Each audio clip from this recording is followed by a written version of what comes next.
1400 সাহাবীদের দিকে তাকিয়ে বিশ্বনবী বললেন, ও সাহাবারা, এটা আমার মায়ের কবর। বিশ্বনবী 1400 সাহাবীরে বললেন, জিয়ারত করার সময় কেউ কিন্তু কান্নাকাটি করতে পারবা না। 1400 সাহাবীকে কান্নাকাটি করতে নিষেধ করে বিশ্বনবী যখন নিজের মায়ের কবরের সামনে দাঁড়ালেন, বিশ্বনবী ছোট্ট বাচ্চার মতো হাউমাউ করে কান্না শুরু করে দিলেন। বিশ্বনবীর কান্না দেখে 1400 সাহাবাও কান্না শুরু করে দিল।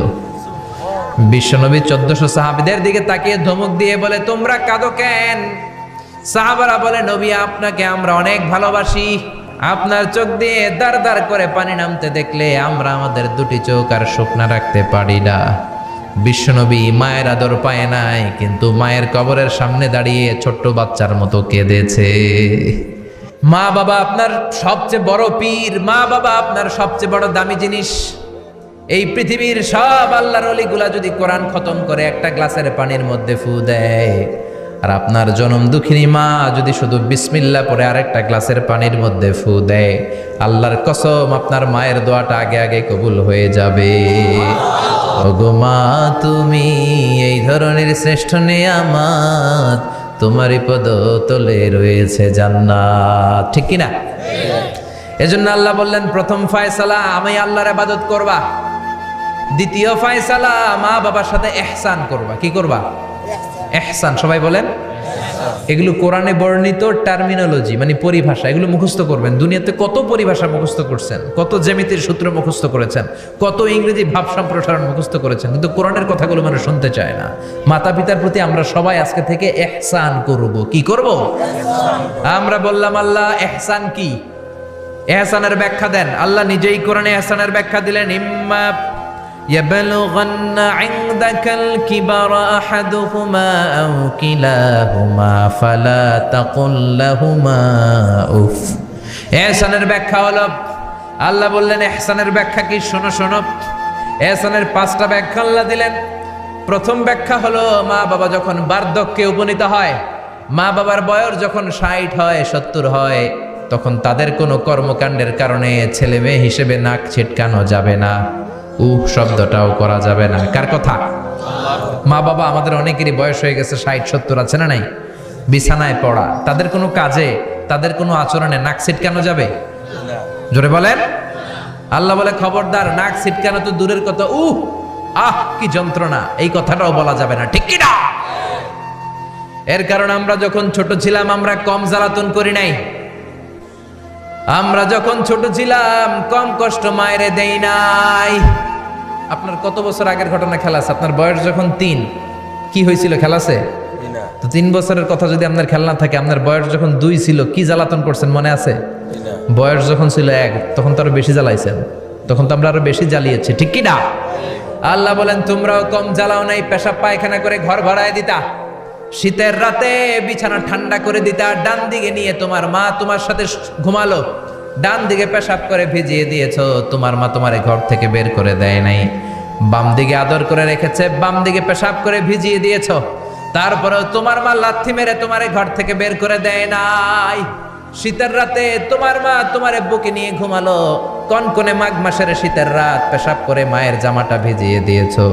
রাত 3টার দিকে মা উঠে জামাটা চেঞ্জ করে নতুন জামা পরে তোমারে কোলে নিয়ে ঘুমিয়েছে, তোমারে ঘর থেকে তাড়িয়ে দিয়েছে নাকি? জোরে বলেন না। মা তোমারে ঘর থেকে বের করে নাই, তাড়ায় দেয় নাই, এতিমখানায় ফেলে আসে নাই, রাস্তায় ফেলে আসে নাই। যেই মা বাবা তোমাদেরকে এত যত্ন করলো, এত আদর করলো, তাদের বার্ধক্যে কোনো কাজের কারণে নাক ছিটকাবা না, তাদেরকে তোমরা বৃদ্ধাশ্রমে দিয়ে আসবা না। কার কথা? বৃদ্ধাশ্রম বাংলাদেশে আছে না নাই? ছেলে আমার মস্ত মানুষ, মস্ত অফিসার, মস্ত ফ্ল্যাটে যায় না দেখা এ পারে ও পার, নানান রকম জিনিস আর আসবাব দামি দামি, সবচেয়ে কম দামি ছিলাম একে মাত্র আমি। ছেলের আবার আমার প্রতি অগাধ সম্ভ্রম, আমার ঠিকানা তাই বৃদ্ধাশ্রম। ঠিক কিনা? মা কেঁদে কেঁদে বৃদ্ধাশ্রমে বালিশ ভিজায়। ছোটবেলা ওই মারে কত যন্ত্রণা দিলা, কষ্ট দিলা, আজকে মনে নাই? বউয়ের পাল্লায় পড়ে মাকে তুমি বৃদ্ধাশ্রমে দিয়ে আসছো। খবরদার, যারা মা বাবারে বৃদ্ধাশ্রমে দেয় তারা বয়সে পৌঁছলে, তারা বার্ধক্যে পৌঁছলে, তারা যখন মা বাবা হবে তাদের কপালে বৃদ্ধাশ্রম থাকবে না। ঠিক কিনা? যেই ডাকাত মা বাবার বৃদ্ধাশ্রমে দিয়ে এসেছো, তোমার কপালে বৃদ্ধাশ্রম নাই। ভাঙ্গা থালা হাতে নিয়ে তুই ভিক্ষা করে খাবি, চিল্লা এখন, ঠিক কিনা? আল্লাহ বললেন খবরদার, আমি আল্লাহর দুইটা ফায়সালা, প্রথম ফায়সালা ইবাদত হবে একজনের, তিনি কে? আর ইহসান করবা মা বাবার সাথে। আমরা বললাম ইহসান কি? আল্লাহ বললেন মা বাবা যখন বার্ধক্যে পৌঁছে, খবরদার তাদের কোনো কাজে নাক ছিটকাবা না, বৃদ্ধাশ্রমে দিবা না, তাদের খেদমত করবা। তোমার জীবনটারে উজালা করে দিবে কে? জোরে বলেন না।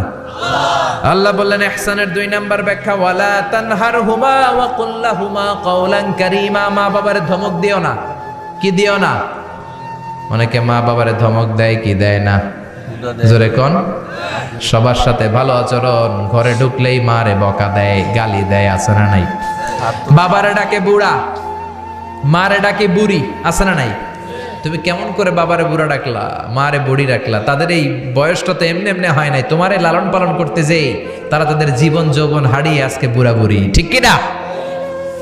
তোমাকে মানুষের মতো মানুষ করতে যে তারা তাদের জমি হারালো, তোমারে বিদেশ পাঠাতে যে তারা তাদের বিটে মাটি হারালো। খবরদার, এরকম দয়াময় মা বাবাকে ধমক দিও না। কার কথা? ওয়ালা তানহারহুমা। 3 নাম্বার ব্যাখ্যা আল্লাহ বললেন ওয়া কুল লাহুমা কাওলান কারীমা। মা বাবার সাথে কোমল আচরণ করো, মোলায়েম ভাষায় কথা বলো, নরম ভাষায় কথা বলো। কি ভাষায়? নরম ভাষায়। অনেকে আছে দেখবেন সবার সাথে খুব মিষ্টি আলাপ, বন্ধু বান্ধবের সাথে ভালো আচরণ, বাজারে গেলে ভালো আচরণ, স্কুলে ভালো আচরণ, ঘরে ঢুকলেই মায়ের গালি দেয়, আছে না নাই? বাপের গালি দেয়, আছে না নাই? ফ্যান্সি ডিলের টাকার জন্য মারে লাথি মেরা ঘর থেকে বের করে দেয়, এরকম ডাকাত আছে না নাই? আল্লাহ বললেন খবরদার, যত ভদ্রতা তুমি জানো, যত নম্রতা জানো, যত কার্টিসি তুমি জানো, সব কার্টিসি তুমি তোমার মা বাবার জন্য খরচ করবা। এরপর আল্লাহ বললেন ওয়াখফিদ লাহুমা জানাহায যুল্লি মিনার রাহমাতি ওয়া কুর রাব্বিরহামহুমা কামা রাব্বায়ানি সাগীরা। তোমার যত ক্ষমতা আছে, সম্পদ আছে, মা বাবার জন্য বিলিয়ে দাও। বেতন পেলে টাকাটা আগে মায়ের হাতে দাও। বউরে তো দিবেনি, আগে কিছু মায়ের হাতে দিয়ে, ঠিক কিনা? গিফট দিলে আগে মায়ের গিফট দাও। বরকত দিয়ে দিবে কে?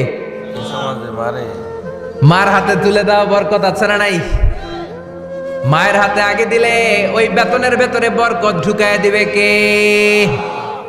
আর বাবা মা একজন কিংবা 2 জন যদি দুনিয়া ছেড়ে বিদায় নেয়, তাদের কবরের সামনে দাঁড়িয়ে চোখের পানি ছেড়ে পড়তে আরম্ভ করো রব্বির হামহুমা কামা রাব্বায়ানি সাগীরা ওয়া কুর রাব্বির হামহুমা কামা রাব্বায়ানি সাগীরা। ও আল্লাহ, মা বাবা দুজন যেমনি আমাদেরকে আদর করেছে, মা বাবার কবরে তুমিও আমাদের বাবা মা 2 জনকে আদরের চাদরে ঢেকে নিও।